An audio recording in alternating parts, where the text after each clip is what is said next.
Yo, what is up, YouTube? It's your boy Legend, and I'm back with another video. What if Naruto was sent to the Akame got killed universe? Now, if you guys like this video, make sure you hit that like button, subscribe while you added the like goal. It's going to be 6 likes as usual. You already know what my sub goal for the end of the month is, and also quick little update for you guys. Um, I'm sorry for all the time differences that I'm uploading videos and stuff. I've noticed that when I upload videos earlier in the day, they don't do as good as when I upload them later in the day. So what I'm going to do is I'm going to try to give you guys 2 videos a day. One earlier, sometime between maybe 12 and 3 o'clock. And then I'm going to give you guys another video around this time right here, around 8:30, 9 o'clock. That's going to, well, I'm going to try to make that my new schedule, but we'll see what happens. But without further ado, let's just get into this intro so we can start this what if.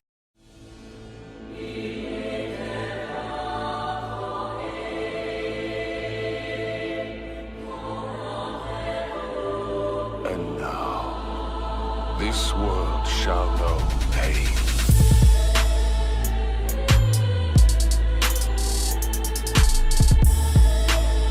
Almighty.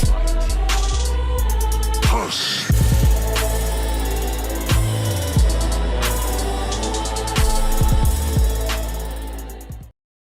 8 hours had passed since the failed mission. The iron doors of the night raid hideout groaned open with a tired weight, and Tatsumi stepped inside. His cloak was soaked with river mist, and his eyes were red-rimmed, as if each step had cost him a piece of his soul. He carried something that wasn't with him when he left. A gleaming key. The key to Incursio. He had left with a regular sword and bright eyes, eager to prove himself. Now he returned alone. The others gathered quickly. Najinda, Akame, Leone, mine, even Ieyasu and Seo. In the infirmary, Naruto was helping Sheele stretch her arms when he heard the sudden rush of movement, and without a word, he helped Sheele sit up fully before moving with her toward the others. Tatsumi's voice cracked in the silence like glass. Bulat is dead. Gasps followed. Seo raised a hand to her lips. Najinda's eyes narrowed, but she said nothing yet. Mine's fingers trembled, and Ieyasu looked away. Tatsumi continued, voice heavy. We boarded the ship like planned, but it was a trap. Liver of the 3 beasts was waiting for us. Bulat fought him to protect me, but he was poisoned in the final moments. And he handed me Incursio, said I had to carry the will of those who came before. He held up the key, shining faintly in the lantern light. After I activated Incursio, Tatsumi added, swallowing his grief, I fought Naya. I only needed 1 punch. The room was thick with silence. Sheele reached out to Naruto, grabbing his sleeve softly. Her voice was quiet but sincere. Thank you for letting me hear it from him. Naruto nodded. There was no speech to make grief disappear, only time. Elsewhere, in the Empire, snow fell in soft whispers atop a grave of Liver. General Esdeath stood with her hands behind her back, a bouquet of stark white lilies held between gloved fingers. Her face was emotionless, a marble statue carved in pride and discipline. The grave was simple, just a single black stone with Liver's name etched into both strokes. She laid the flowers down slowly. You served with distinction. You made mistakes, but you died in battle. That much earns respect. Her boots crunched underneath the frozen earth. As she turned away, the cold wind whipped her cape behind her. Still, she murmured, to no one. In a world where only the strong survive, your death marks you as weak. The statement was delivered with no bitterness, just fact. She walked away. The past was behind her, and her future? Night raid. And a new team. 2 hours later, the Imperial throne room was vast and cold. Esdeath knelt on one knee before the child emperor, her uniform pristine, her saber sheathed, and her poise radiating authority. The boy emperor smiled from atop his jewel-stubbed throne. Prime Minister Honest loomed behind him, all sweet and smugness. Your Majesty, Esdeath said, head bowed, I request a specialized combat unit be formed under my command. Elite fighters, hand-picked, fully trained. The child emperor clapped his hands. Of course, General Esdeath. Anything to help bring peace to the Empire. Honest grunted, amused. It will take some time, of course, but I'll make the arrangements. Esdeath nodded. Good. I want individuals with talent, with a will to crush rebellion. Then she tilted her head ever so slightly. Also, I would like to try falling in love. The room fell into stunned silence. The Emperor tilted his head like a confused puppy. Love? Oh, well, the Prime Minister is single. The temperature in the room plummeted. Esdeath's expression darkened by a fraction, and she turned her head ever so slightly, eyes locked onto Honest. The tension was razor thin. Sorry, she said coldly, but the minister and his unhealthy ways do not interest me. At his rate, he'll die of a heart attack before the year is out. Honest's face turned red. Joel's trembling, not Jaws, Joel's, Jowls. But he said nothing. He knew better than to challenge her directly. The Emperor laughed awkwardly. I hope you find someone then, Esdeath. She stood, calm and lethal. So do I. Back at Night Raid's base, Naruto walked slowly through the hallway of the infirmary. Sheele leaning on to him, one of her arms draped across his shoulders while his arm supported her waist. Her balance was shaky at best. Her steps were small, but she was smiling. Sheele kept stealing glances at him, at his face, at the way he subtly adjusted his strength depending on her posture. He, however, looked distant. His face was cycling through emotions and expressions: sadness, doubt, guilt, resolve, even a trace of longing. Sheele wasn't the only one who noticed, however. From behind, Leone and Akame exchanged looks. Even Akame seemed a bit curious. After helping Sheele take her last lap of the training hall for the day, Naruto gently sat her down, placed a blanket over her lap, and gave her shoulder a soft pat before walking off. He's thinking again, Leone muttered. Later in the day, Naruto sat on the edge of his bed, his eyes unfocused, hands resting between his knees. His room was dark, save for the moonlight that was coming in from the high window. A soft knock came from the door. Yo, Leone casually said, stepping inside. What's on your mind, Naruto? He didn't answer at first.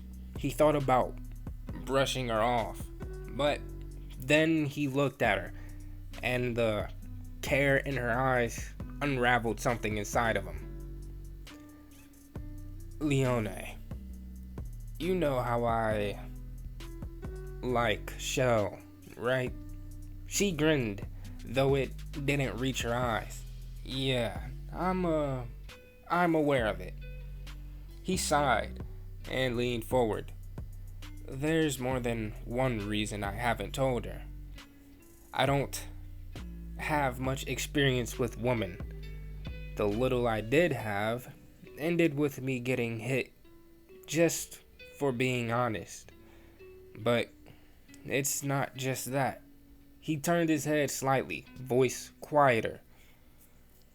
I think I'm starting to have feelings for others as well. Leone was curious, wanting to know who the other girl was. Naruto was quiet for a while before he answered. It's Seo. Naruto was embarrassed, and Leone was a bit disappointed. She was hoping that Naruto would say her, but then she heard him mumble something underneath his breath. What was that? I also like you as well. Leone's breath caught. Did he just say that he liked her as well? Naruto was ashamed. I don't want to hurt anyone. I also don't want to lie to myself either. Leone scooted closer, slowly. She could see the honesty in his eyes, the pain, the guilt. She leaned forward, close enough for him to smell the wild citrus scent of her hair. You idiot, she whispered. You're worried about hurting us. What about yourself? He looked at her, and in that moment, her hand cupped his cheek. Leone tilted her head and pressed her lips gently against his. His eyes widened in surprise, but the kiss wasn't forceful. It was soft, real. Then it deepened. Her lips moved slowly, sensually, and Naruto hesitated before kissing back. A shiver ran down his spine, and her tongue traced the bottom of his lip, asking for entrance. And he granted it. Their tongues met, and Leone led said kiss, clearly more experienced, but never cruel. Naruto's hand rested on her thigh without realizing it. He was breathless. Finally, she pulled away and rested her forehead against his. I won't make you choose, she whispered. I really like you, so I don't mind sharing, if it's real. Naruto's breath caught, heart thudding, and in that moment, he didn't feel afraid anymore. The next day, in the capital, the meeting room inside the military compound buzzed with tension and awkward silence. Long stone walls lined with imperial flags offered no warmth. Inside, 7 unique individuals sat around a long obsidian table, each one hand-picked for their unusual skills and dangerous potential. Wave, a fresh-faced soldier from the capital's navy, sat near a window, looking more like a fisherman than an elite fighter. At his feet was a massive burlap sack that stunk of salt water and raw fish, which he'd insisted on carrying all the way from the docks. His sword rested at his hip, but the smell was doing most of the intimidating. Across from him, a small girl with unkempt dark hair munched silently on a bag of cookies. Karome barely acknowledged the others as she picked through her snacks with lazy eyes. She had no intention of sharing. Her uniform was immaculate, but she gave off an air of sleepy danger, as if her kindness could run out the moment her bag of cookies did. And at the far end of the room was a towering figure, muscles bulged beneath a combat harness, and he wore a haunting white flamethrower mask. A massive silver canister of gasoline sat beside him, hissing faintly. Despite his monstrous appearance, the man, Bowles, was gently humming a lullaby to himself. Next to him sat Suryu, her bright smile practically beaming. She looked like a proud schoolgirl, seated beside her beloved mechanical dog, Koro. But the twisted glint in her eyes betrayed her nature. Her sense of justice had long rotted into something maniacal and cruel. Dr. Stylish was lounging nearby, twirling a syringe between his fingers and grinning ear to ear. His fashionably absurd hair stuck out at angles, and he radiated the energy of a mad scientist who didn't know or just didn't care how unnerving he was. And finally, Run sat beside the wall, upright and elegant, in his crisp white jacket. His golden hair glowed faintly under the lantern light. Intelligent eyes moved from person to person as if calculating their usefulness or weakness. A tense stillness had settled when the iron doors exploded open. Bang! In a storm, Esdeath.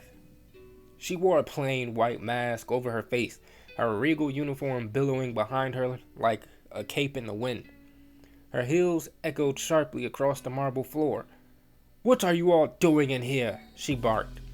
Wave was eager to be respectful, and he stood quickly. Thwack! A heel connected with Wave's chest, sending him flying across the room. His head cracked against the wall, and he slumped to the floor, groaning. "You must never let your guard down," she declared sharply. "You don't know who might be an assassin." Without warning, she darted toward Run, fist flying. Run leapt up, smoothly parrying every strike with palm deflections and sidesteps. Her strikes were precise, fast, and deadly, but he flowed like water. "This one has good reaction speed," Esdeath noted silently. Suddenly, Seryu shrieked with laughter and launched herself towards Esdeath, Koro charging by her side. Esdeath spun, summoning a wall of ice from the floor. Koro crashed into it with a grunt, and Seryu was hoisted over Esdeath's shoulder and slammed into the stone floor. "You idiot!" Esdeath snapped. "Don't let your bloodlust scream your intentions." But before she could catch her breath, a sharp whip of steel sang through the air. Clink! Her mask fell from her face, a clean diagonal slash splitting it in two. Esdeath blinked. Kurame stood just 3 feet away, her sword still humming. "Even if this is a game, I won't hold back." Esdeath smirked. "That must be Yatsufusa, as sharp as ever." Now, unmasked, her full beauty stunned the room into silence. Esdeath's piercing blue eyes swept over the would-be team. They would do nicely later in the Imperial hallways. The Jaegers walked together through the stone corridors of the Imperial Palace. Their boots clicked in rhythm. Each wore a sleek new uniform, pitch black and perfectly tailored to their bodies. Gold trim marked them as an elite unit. Esdeath led the group with pride, arms crossed in front of her. "I hope that was enjoyable for you all," she said, not even glancing behind her. "I didn't want to bore you with normal pleasantries." Dr. Stylish laughed to himself. Exhilarating. Nothing like an introduction through attempted homicide." Seryu beamed. "That was amazing, General. I promise to do better next time and crush evil in the name of justice." "Crazy bitch." "No one asked," muttered Kurame, nibbling on another cookie. Bowles said nothing, though he quietly handed Wave a small first aid spray. Wave, still limping from the earlier kick, grumbled something about getting used to all this madness. At the end of the corridor stood 2 golden doors. Esdeath motioned to Run. "Give him the list." The doors opened to reveal the Child Emperor and Prime Minister Honest. Seated on a raised platform, both looked up in curiosity. Run walked forward with a grace and handed the parchment to the nearest guard. Honest unfolded the paper and squinted. "What's this?" Esdeath clasped her hands behind her back. "It's a list of qualifications for the man I intend to fall in love with. Both leaders stared at her in disbelief. The Emperor leaned forward. A love interest? Now? Yes, Esdeath replied, but only a man who meets these standards. The Prime Minister cleared his throat and began to read it aloud. Must have martial arts experience, preferably raw potential that I can mold. Number 2, must have an innocent smile. Number 3, must be obedient and able to take orders and train. The room fell silent. Honest was done, or more like wasn't going to read further on the list. The Emperor blinked, and Honest just scratched his head. Well, this is, specific, said Honest.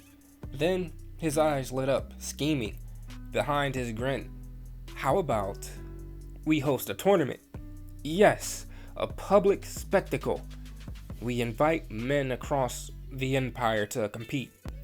Whoever survives and impresses General Esdeath the most wins her heart. The Emperor clapped enthusiastically. That sounds fun. We can call it the Grand Capital Love Tournament. Esdeath smiled, more out of amusement than she was pleased. As long as the strong rise to the top, I have no objections. And with that, the plan was set in motion. The capital would soon ring the sound of clashing steel, and perhaps the stirrings of love. But guys, we're going to end it off right there. If you guys enjoyed the video, make sure you hit that like button, subscribe while you're at it, hit that notification bell while you're too, for fuck's sake. But with that out of the way, I am out, and I will see you guys in the next video. Stay blessed, y'all.